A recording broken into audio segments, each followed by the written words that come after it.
Started. So op-amp design, this is the day that we had been waiting for the entire semester, right?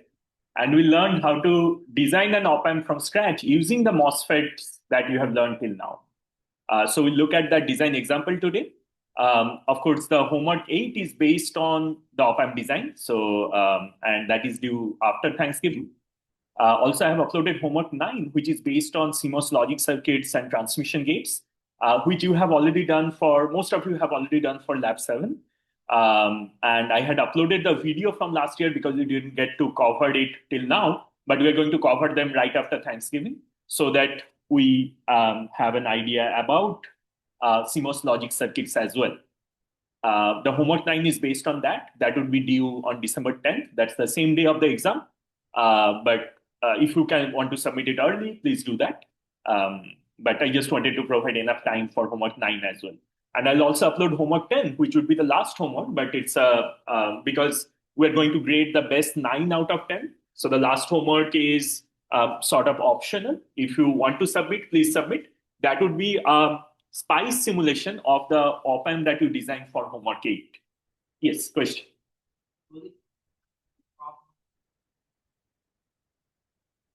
Sorry, could you please repeat?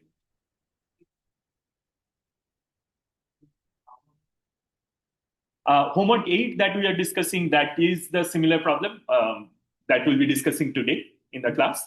Homework 9, I can upload a similar problem on homework 9. Homework 10 is anyway a simulation. It's not a problem. So you can simulate the op-amp circuit in SPICE and tabulate the results as you get. But it's optional because we'll be grading the best 9 homeworks out of 10 for the course.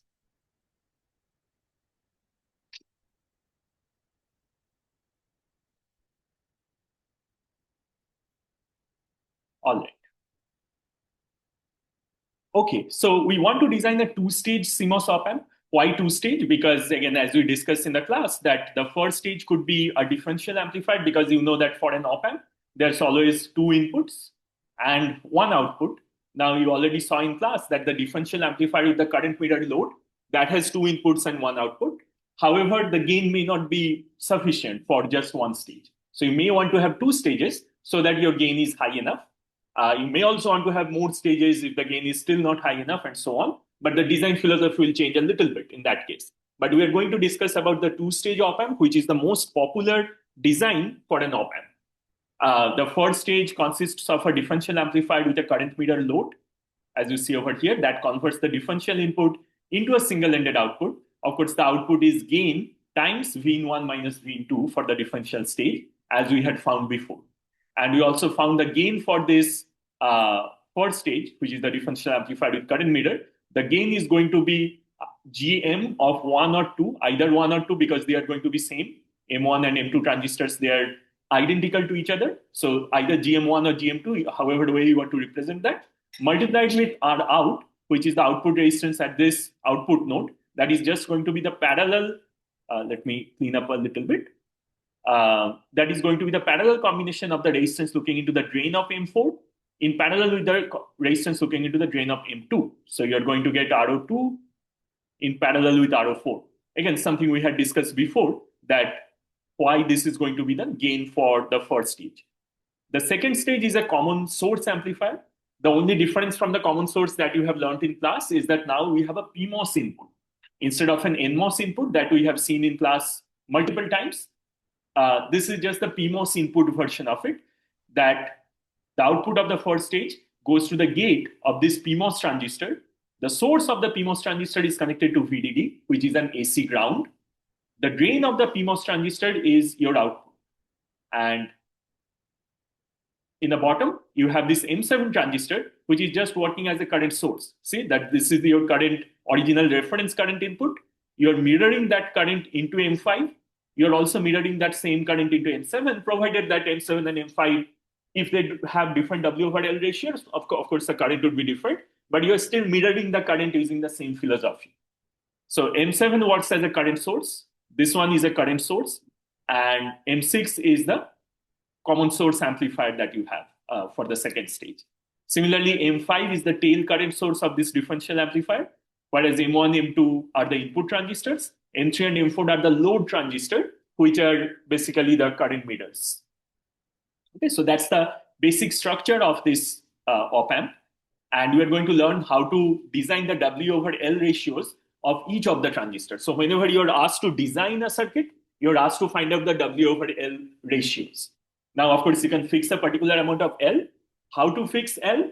That there are some advanced concepts related to that, which are related to bandwidth and also speed of the circuit. We're not going into that much details right now. So we'll just assume that you can have any L, any length, but we want to find out what should be the W over L ratios. So if you fix a length, then you can find out if you have the W over L ratios, you can fix the Ws as well for each of the individual transistors. But one question may remain that how do I fix my L? That is going to be an advanced concept to be taught in your analog circuits 1 class. But right now you can assume that L for each of the individual transistors, let's say it could be the minimum size, because every technology allows a particular amount of minimum length. For example, if I say the technology is a 180 nanometer technology, that means the minimum length of the transistor is 180 nanometer. If I say it's a 45 nanometer technology, that means the minimum length of the transistor is 45 nanometer, and so on. So you can start with, because this is your first op-amp design, you can always assume that you're going to have the length as that minimum length of that technology. But later on, you'll see at more advanced classes that there could be certain benefits of changing that length. But in this class, we are not going to discuss all that complexity. We are going to keep a fixed L, which will be the minimum size length of that technology if you are ever reporting that. But in the problems that I'll be asking in the homework or in the exam, I'll only be asking about the W over L ratios. All right. One other interesting thing that you see here, which you have not seen till now, is this CC, or the compensation capacitance. So this is a capacitor that is used for pole splitting or compensation. You have seen this qualitatively in the previous lecture, that if we have multiple poles, so if this is my frequency and this is my amplitude of the amplifier, if I have one pole system, then I have something that looks like this, that you have a minus 20 dB per decade slope after the first pole. But if I have two poles in the system, I'm going to be having a minus 40 dB per decade slope after the second pole. And you have seen that two pole systems can lead to oscillations, whereas single pole system will never lead to oscillation if we assume that our system is just a simple negative feedback system. So, and that is the reason why we'll always assume that the op-amp is a single pole system, because that reduces the chances of any kind of oscillation. And that is the main reason why even in your homework 2 and homework 3, we just assume that the op-amp is a single pole system. Because you don't want oscillation, you want amplification. Now, what the CC capacitor is doing, that will be splitting the poles. That means the dominant pole, or the first pole that you have here, that dominant pole will move towards right, whereas the non-dominant pole over here, that would move towards, the dominant pole will move towards left, and the non-dominant pole will move towards right. Okay. So that is called pole splitting. And if the non-dominant pole, which is the second pole, moves towards right by enough amount, that you are having a single pole system to the, for all practical considerations, if you have a system that is single pole till the point your gain becomes 1, and then you can have second poles, third poles, fourth poles, how many ever poles you may want to have. But if the gain has already reduced to less than 1 at the location of those other poles, you're not going to get oscillations, because Barkhausen's second criteria says that to have sustained oscillation, your gain has to be more than 1 at the frequency where your overall frequency shift in the loop is a multiple of 360 degrees. So if you have a single pole that only has a 90-degree phase shift, not more than that, and in the system, if you have a negative feedback system, you subtract the feedback from the feedback signal from the input signal, that's basically a 180-degree phase shift. So that is the reason why we looked at 180 degrees as our, you can at most have 2 poles, but even with 2 poles, there is a chance that there will be oscillation. That's why we want to have 1 pole in all realistic systems, where you can have only one 90-degree phase shift. Now, this is again going to be an advanced topic. We are not going to discuss how to design this CC. We'll just use a formula that you'll be learning, or you'll be proving this in your eCircuits 2, that as long as this capacitor CC, the compensation capacitance is higher than 0.22 times CL, CL is this load. As long as the compensation capacitance is higher than 0.22 times CL, you will ensure that you have a greater than 60 degrees phase margin.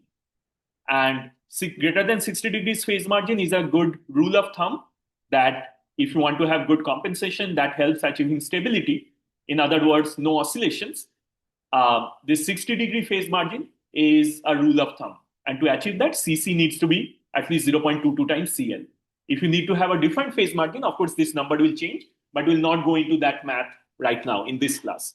It's just that we'll use this compensation capacitance. In this class, our goal would be to find out the W over L ratios of each of the transistors, but we'll not go into the details of why this CC has to be greater than 0.22 times CL in this class, because there are advanced concepts that you need to learn before proving this equation. All right. Now, what would be the problem? So then you might say that, yeah, CC needs to be higher than 0.22 times CL. So basically the capacitance.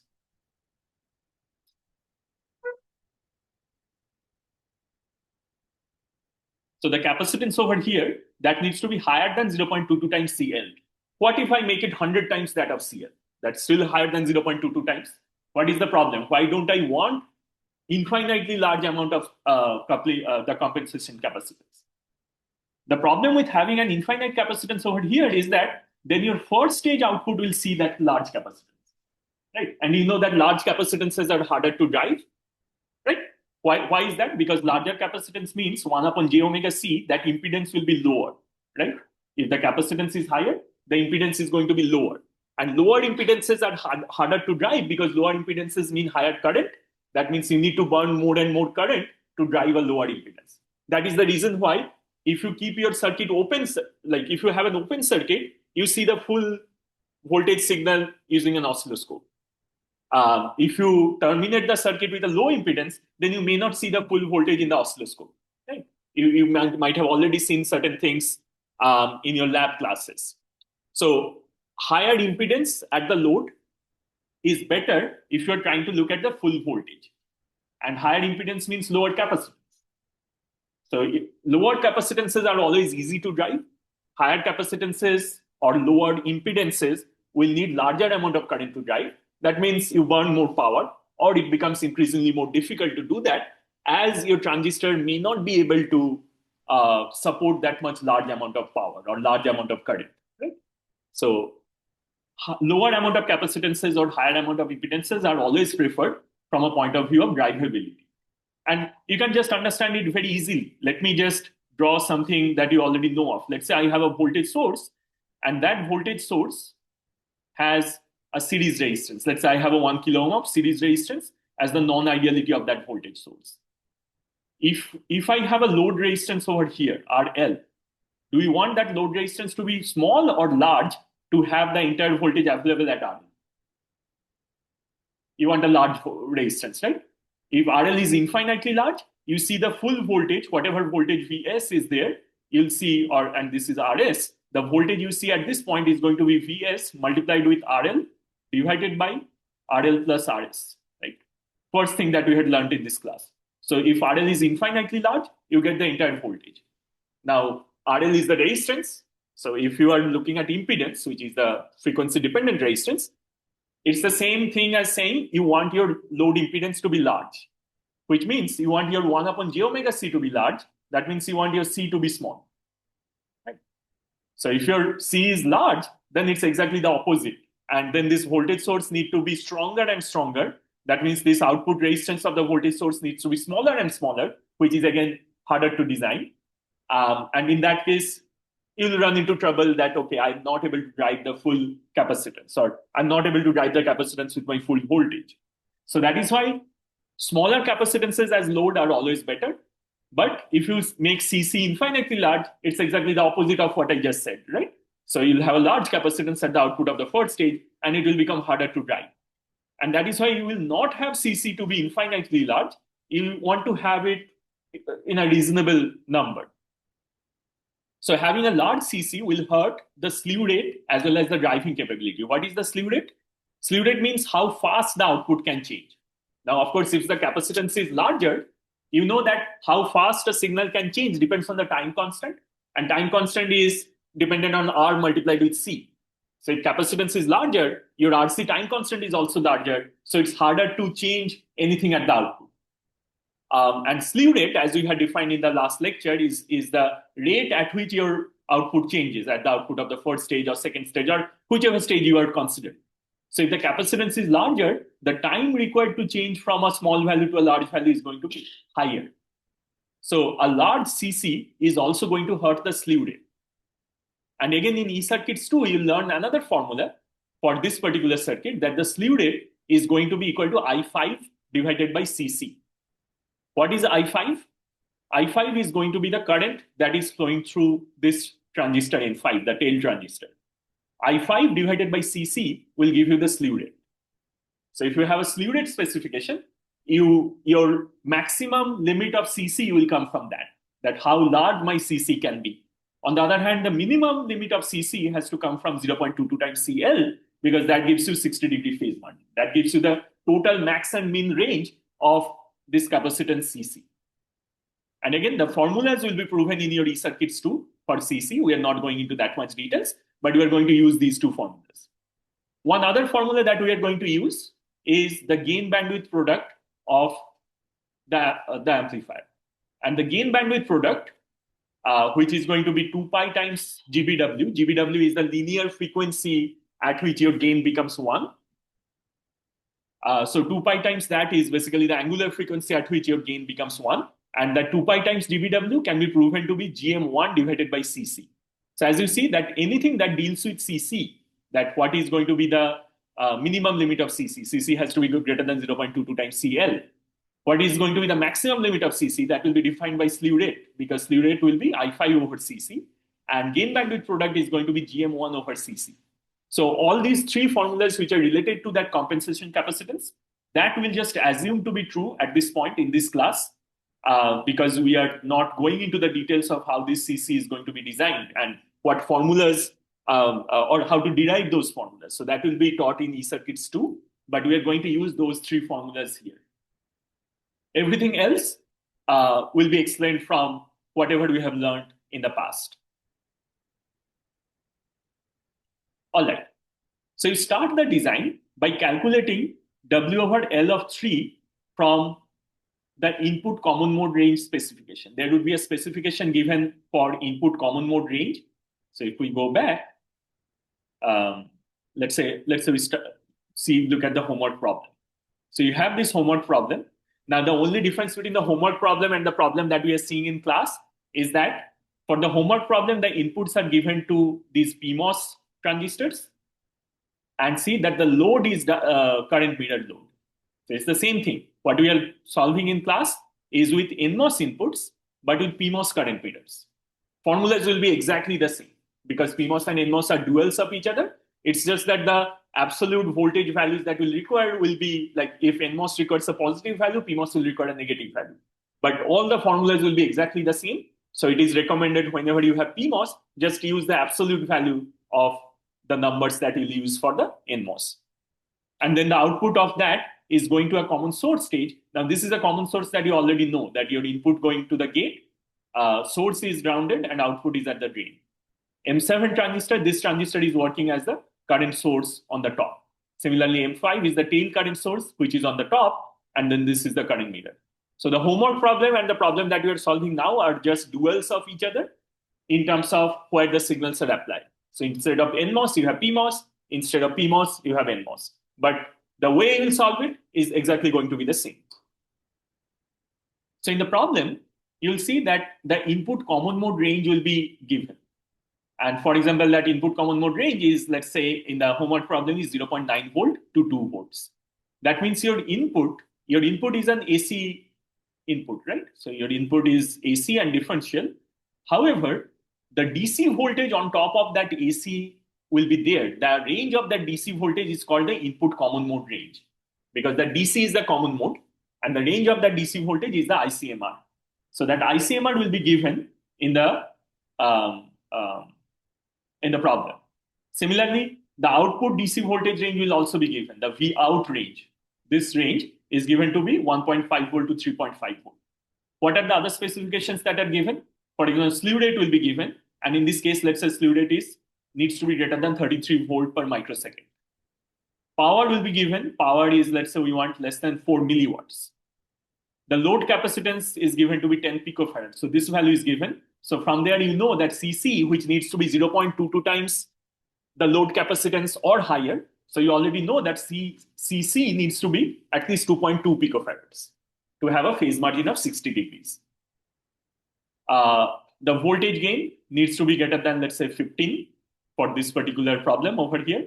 Gain bandwidth product given to be greater than, let's say, 5 megahertz, and VDD is given to be 5 volts. So these are all the specifications that are given. Also at the same time, K3 prime, K4 prime, and K6 prime, they are given. So the process transconductances of M3, M4, and M6. So when you multiply this process transconductance with W over L, you get K3, K4, and K6. K3 prime is just K3 divided by the W over L ratio of M3. Or K3 is equal to K3 prime times W over L of M3. Similarly, K1, K2, K5, K7, all those K primes are also given. That are basically the process transconductances of the PMOS transistors. That is given to be 50 microampere per volt square. And this, for NMOS, it is 100 microampere per volt square. As you see for NMOS, the process transconductance is usually higher because process transconductance is mu times COX. And mu, the mobility of the electron, is higher than the mobility of holes. That is the reason why K prime terms for NMOS is higher than the K prime terms for PMOS. Also, the threshold voltages are given. For all the NMOSes, the threshold voltage is 0.55 volt. For all the PMOSes, the threshold voltage is 0.65 volt or minus 0.65 volts. But let's say we are only considering the absolute values.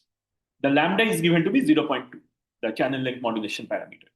So those are all the specifications that are given. And as you see, that these are a lot of specifications. So we are going to use all these information to actually find out the W over L ratios of the differential amplifier and the common source amplifier after that. So the first step is to find out the W over L of M3, the load transistor. We start with finding the W over L of M3 because the informations that are given in the problem, that is sufficient to find out the W over L of M3. And for that, you're only going to use the ICMR information, which is the range within which our input common mode can vary. And we want all transistors to be in saturation over that range, right? So you always want the transistors to be in saturation. So what ICMR specification tells us is that this is the range within which you want your input to vary, but you still want all your transistors to be in saturation. So you design your transistor in a way that the transistor stays in saturation for that particular range of inputs. Okay, so how do we do that? So let's say I have a particular amount of I5, current flowing through the M5 transistor. That I5 is going to be 2 times the current flowing in the left branch or 2 times the current flowing in the right side branch, right? So I5 is going to be 2 times I3. And I3 you can write as K3 over 2 times V overdrive squared. And these two cancels out. So K3 you can write as K3 prime times W over L of 3. And V overdrive of 3, which is the overdrive of this M3 transistor, is basically VGS minus VT. But because this is a PMOS, I'm writing that as VSG minus VT absolute. Or you can write VGS absolute of 3 minus VT absolute of 3 whole square. So that's basically V overdrive of transistor M3. Okay, it's clear up to this point. We are just writing down the formula for V overdrive, which we have written a million times till now. Now, what is my VSG of 3? What is my the gate to source voltage, absolute gate to source voltage, or source to gate voltage for the PMOS? The source is at VDD.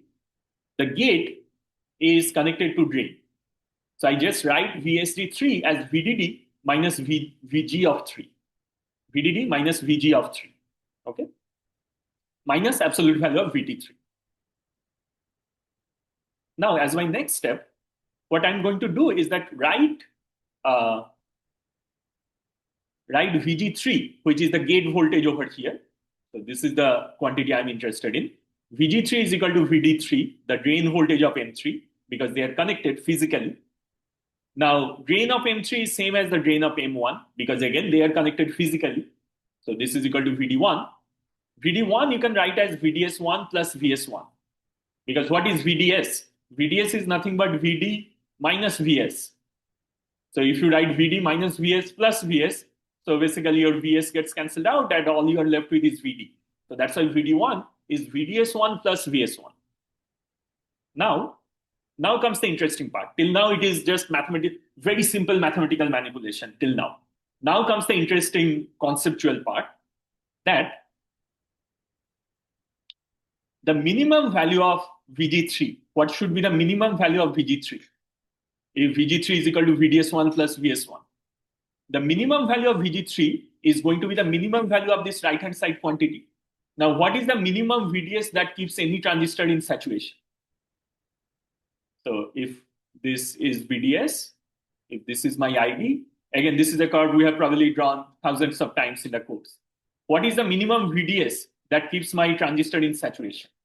That would be VDS equal to V overdrive, right? And that is also called VDSat. That same, it's just a terminology. VDSat actually means V overdrive. That is the minimum voltage, minimum VDS voltage that keeps a transistor in saturation. Again, just definitions that you have already learned in class. So my minimum VG3 is my minimum VDS1 plus VS1. What is the minimum VDS1 that I need? That is equal to VDSat. What is VDSat? VDSat is equal to V overdrive. What is V overdrive? V overdrive is VGS minus VT. So VDSat1 plus VS1 is just VGS1 minus VT1, that's your V overdrive, the VDSat, plus VS1. Okay. So you have VGS1 minus VT1 plus VS1. So again, of course, your VGS is VG minus VS, and then you have a plus VS term over here. So VG minus VS plus VS is just VG. So you have VG1 minus VT1. That's your minimum VG3. So the minimum VG3, minimum gate voltage that you need at transistor M3 is going to be VG1 minus VT1.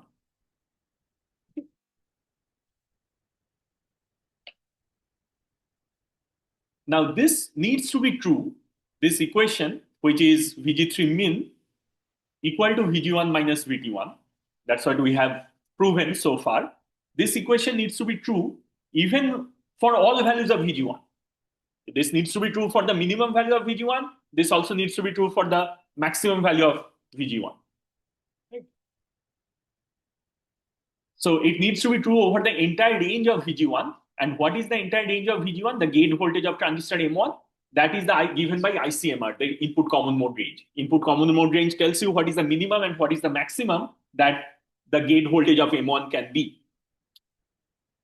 Now, why are we interested in, let's say, we want the transistors to be in saturation for the entire range. Now, let's understand what would happen if my VG1 is maximum.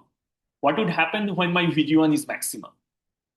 If the gate voltage is maximum, let's say I'm trying to increase my gate voltage and I want my gate voltage to be at the maximum value, the ICMR max. Now, as I'm increasing my gate voltage, the current through the M5 transistors should remain same, right? Because this is a current source. M5 is a current source. So the current through the current source should not depend on my input voltage. That was the whole reason why I had a tail transistor in my differential amplifier topology, as we discussed in a few lectures back. That I want my current to be same irrespective of my common mode voltage. So if my current is always the same, and current is dependent on the VGS, so current through this device, the M1 device or the M2 device, that's just K over 2 times V overdrive squared. So if current remains same irrespective of irrespective of the gate voltage, that means the source voltage is also changing accordingly, so that VGS remains constant. Again, a concept that we had learned when we were discussing differential amplifiers for the first time. That if you fix the current, if you fix the tail current, as your gate voltage is moving at the input, the source potential over here will also move by the exact same amount. Okay? So if the gate moves up, the source voltage for M1 and M2, that will also move up by the same amount because the current has to be same. And current is K over 2 times V overdrive squared. V overdrive is VGS minus VT. If current remains same, VGS has to remain same. So if gate goes up, source also goes up. So if the source of M1 goes up, that means the VDS of M5 is going up. That's always a good thing because you're going more and more into saturation, right? For M5.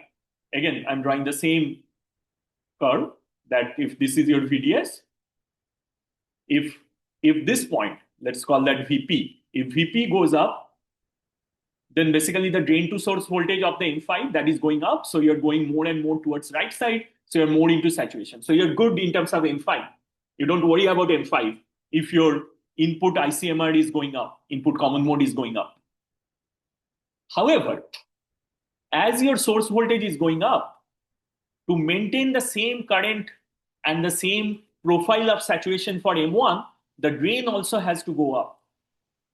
Because VDS also needs to stay same. Remember that the current equation in saturation is equal to K over 2 times V overdrive squared without any channel length modulation. But with channel length modulation, this is 1 plus lambda VDS. That term is added to the current equation. So if current needs to stay constant and VGS stays constant, my VDS also stays constant. There's no way other than that the current can stay constant. VGS has to stay constant, VDS has to stay constant. So if my current is staying constant and my gate voltage is going up, my source voltage will go up by the same amount and my drain voltage will go up by the same amount. So that VGS remains constant, VDS remains constant. Now, what is that? What does that signify? What is the problem with that? The problem with that is that as your gate voltage is going up, your drain voltage is also going up by the same amount. And drain is connected to the gate of M3, so that is also going up by the same amount.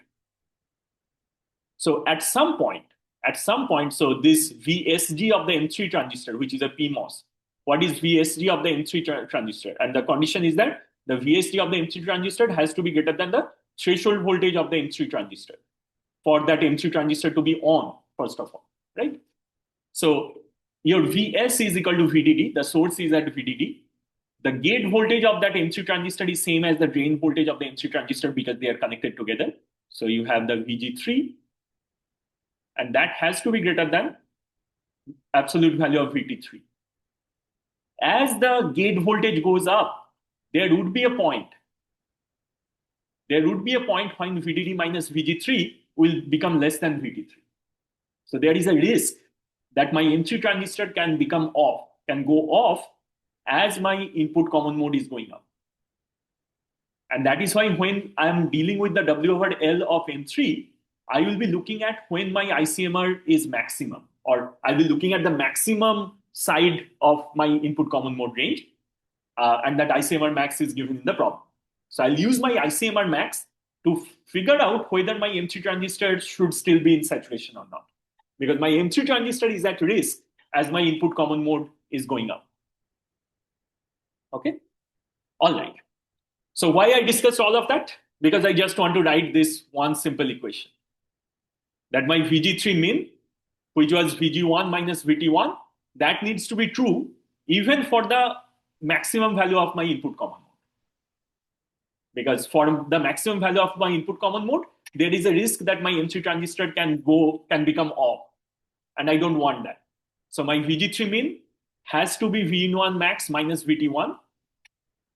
And in that condition, all the transistors need to be on and all the transistors need to be in saturation. Okay. So I have already found out what my VG3 min is going to be, which is this. I already had written down the equation for I5. The equation for I5 was this. I5 equal to K3 prime times W over L of 3 times VDD minus VG3 minus VT3 whole square. So as you see that this term only considers the W over L of the transistor M3, the VG of the transistor M3, and VT of the transistor M3. The threshold voltage is a given term. The VDD is also given in the problem. What you did not know was what is going to be my VG, what is going to be the gate voltage for which I want to find out the W over L of the transistor. So if I know my current I5, and I'll show why I know the current I5, K3 is given in the question, VDD is given in the question, VT3 is given in the question. All I did not know was VG3. So what I'm trying to find out from my ICMR, that what is the minimum value of my VG3 that is allowed so that my transistor is still on. And that is going to be V1 max minus VT1. And again, as you see, V1 max is given because that's my ICMR max. VT is also given in the problem. So I find out what is my VG3. Then I write the same equation once again that I had written in the top. I5 equal to K3 prime times W over L of 3 times VDD minus V in max. So I'm just putting this quantity over here, V in max plus VT1 minus VT3. I know all the quantities except for W over L of 3. So I can find out what is my W over L of 3. All right. So that's how you find out the W over L of the M3 transistor. Because like we are talking about a differential amplifier, the W over L of M3 transistor will be same as the W over L of the M4 transistor because you want to keep them same on the left side branch and the right side branch. Next up, we're going to find out the W over L of 1 and W over L of 2. And for that, we'll be using this equation that the GBW, the gain bandwidth product, is equal to GM1 over CC. Now, if GBW is given in the problem, which it will be, and CC will be given, you can find out CC as something higher than 0.22 times CL, also satisfying the slew rate condition. So you can figure out the CC that you need, and you can find out GM1 in that case from this equation. GM1 is going to be 2 pi times GBW times CC. But at the same time, you know that GM of a transistor is going to be square root of 2 times K times I. Right? Now, 2 times I1, that is basically the current flowing in the M1 transistor. So let me show you the picture.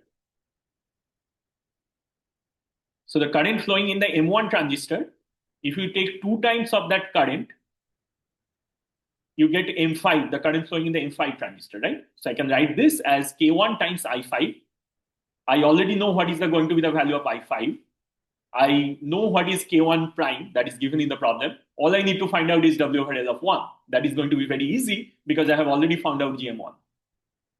So you can find out W over L of 1, which is going to be equal to the W over L of 2. So these two are also done.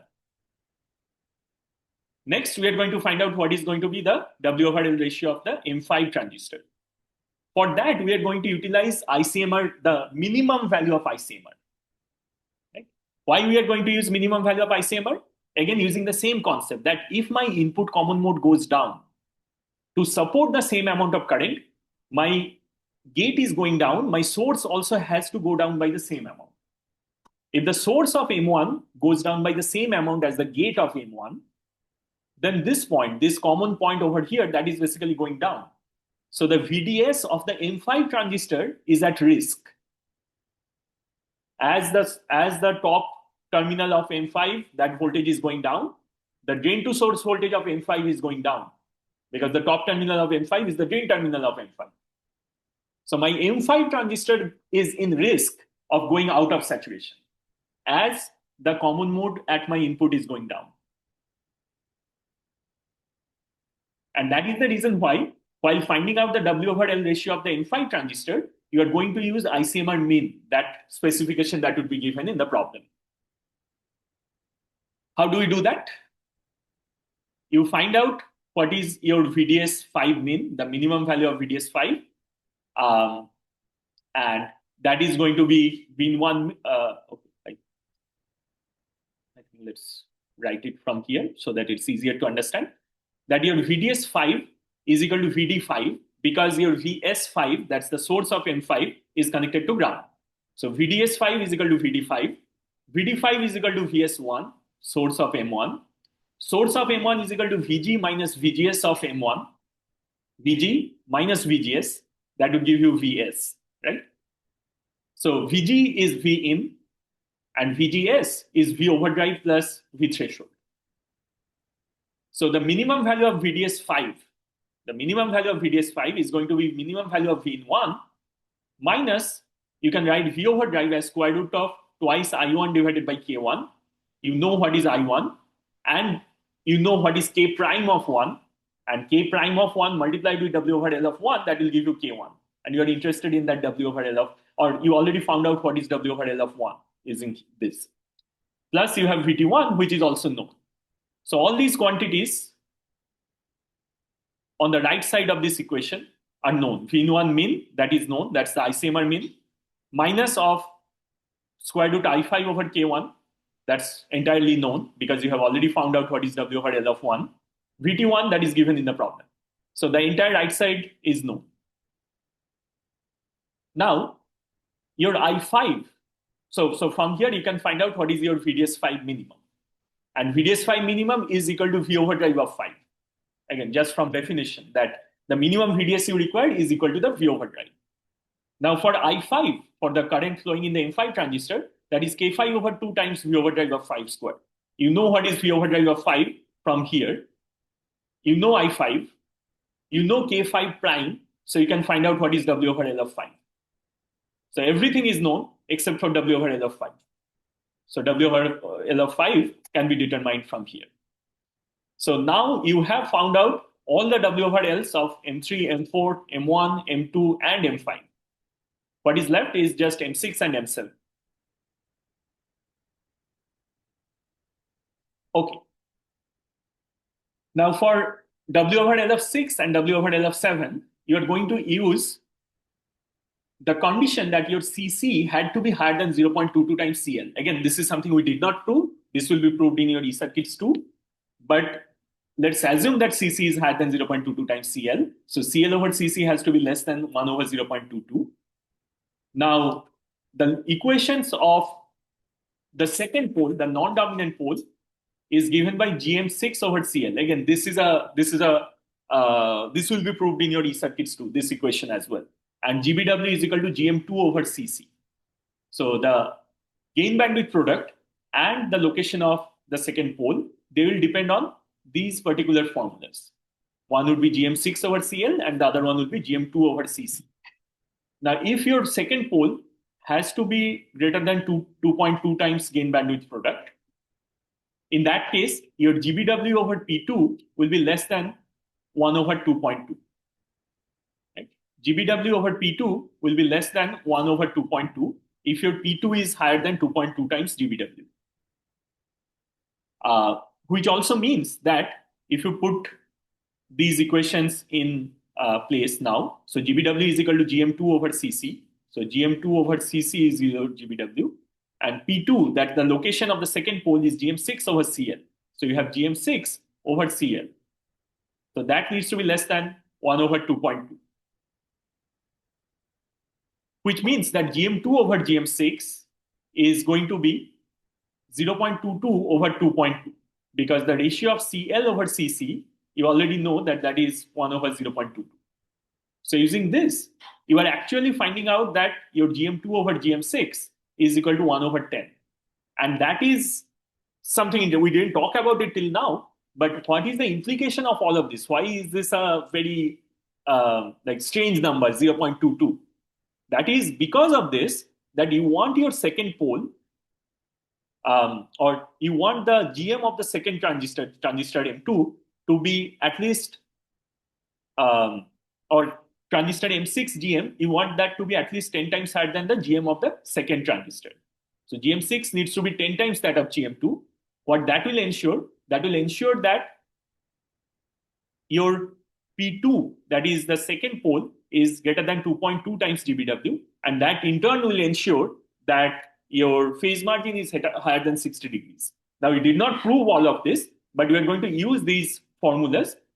What eventually that boils down to is that the ratio of GM2 and GM6 is going to be 1 upon 10. And you already know GM2 because you know GM1. You have already found out W over L of transistor M1, so you can find out GM1 from there. And GM2 is going to be equal to GM1 because M1 and M2 transistors are identical. So from this equation now, you can find out GM6, which is going to be 10 times that of GM1. And GM6 you can write as K times V over drive. So K6 is given, W over L of 6 is something that you would find out, and V over drive, that at least, that is basically VD sat.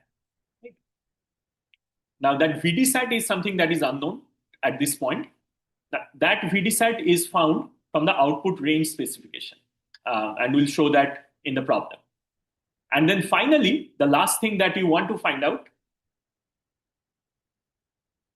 let's go back to the equation, the figure once again. The last thing that you want to find out is what is the W over L ratio of the transistor M7. And you see that that has direct relation with the W over L ratio of transistor M5, right? Because both of them are mirrored to each other.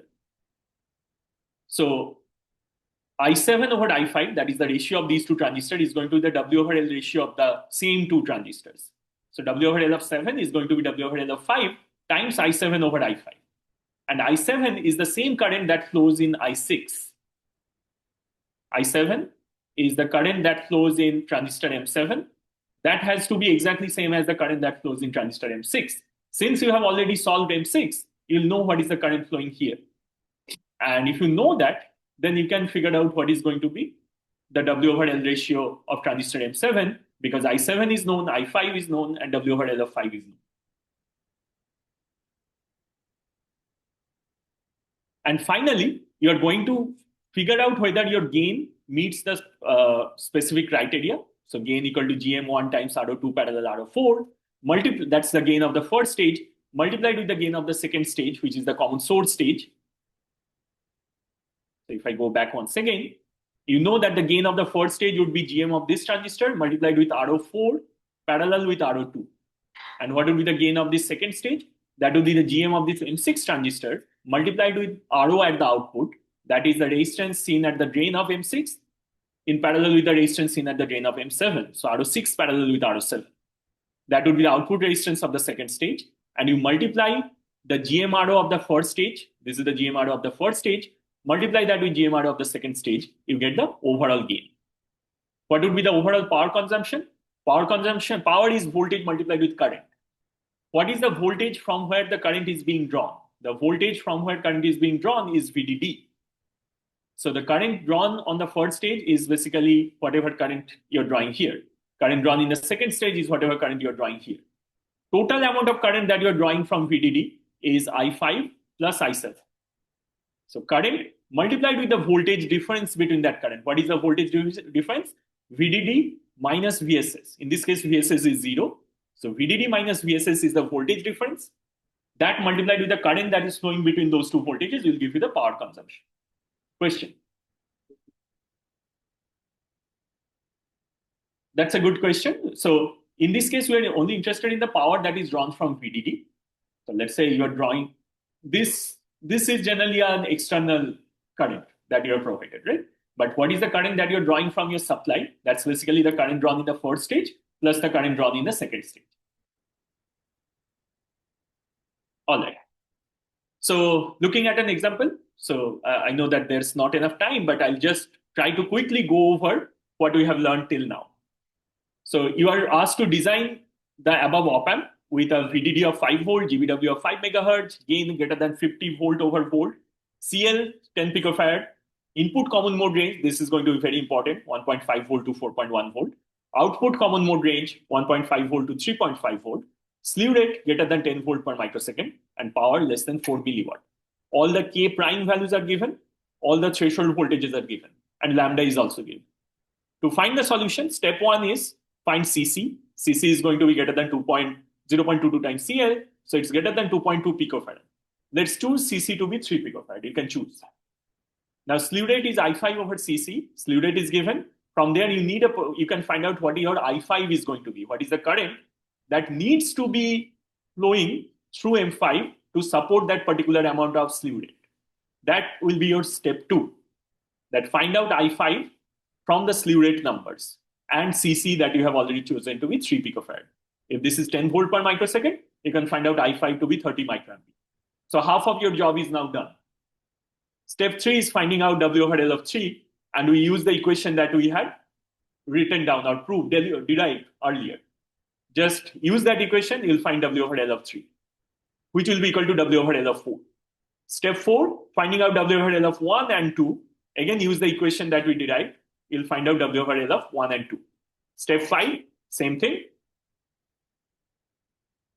And remember that step 3 will be using the ICMR max, and in step 5 to find out W over L of 5 will be using ICMR min, because those are the two conditions when the transistor M3 or transistor M5 will be at risk. So in step 3, transistor M3 will be at risk of becoming off.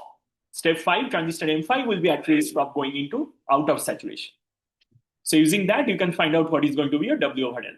And in each cases, you can make your W over L to be, let's say, a whole number or something that is close to a whole number. Let's say, for example, 1.5. You don't need to write 1.4876312, right? You can just write 1.5. Step 6, again, use the same formula that we just derived. And step 7, W over L of that. Now you can find out each of RO2, RO4, RO6, and RO7 by writing down R as 1 upon lambda ID. The resistance, output resistance is 1 upon lambda ID. Lambda is given, all the currents are given. So you can actually find out all the ROs, and you can then find out what is going to be the gain. Because you have already found out the GMs, and you have already found out the ROs. And the gain is, let's say, 51, which is higher than 50 that we wanted. Power, VDD multiplied with current, that's, let's say, 3.68 milliwatt. So that's about it. There is another, so this is the homework problem. So please go through the solve problem once more, and also go through the derivation of the equations once more, because these are very important concepts. And of course, I understand that this is probably too much for one lecture, but please go through the solve problem once more at your own time, at your own pace, and then you'll be able to solve the homework 8, because homework 8 is exactly the same. It's just that it's a dual problem of what we are solving in class. So let's stop here. I'll be happy to answer any questions after the class as well. I think there is a question on Zoom. Let's just check that. Oh, okay. All right. So in Zoom, people are saying Happy Thanksgiving.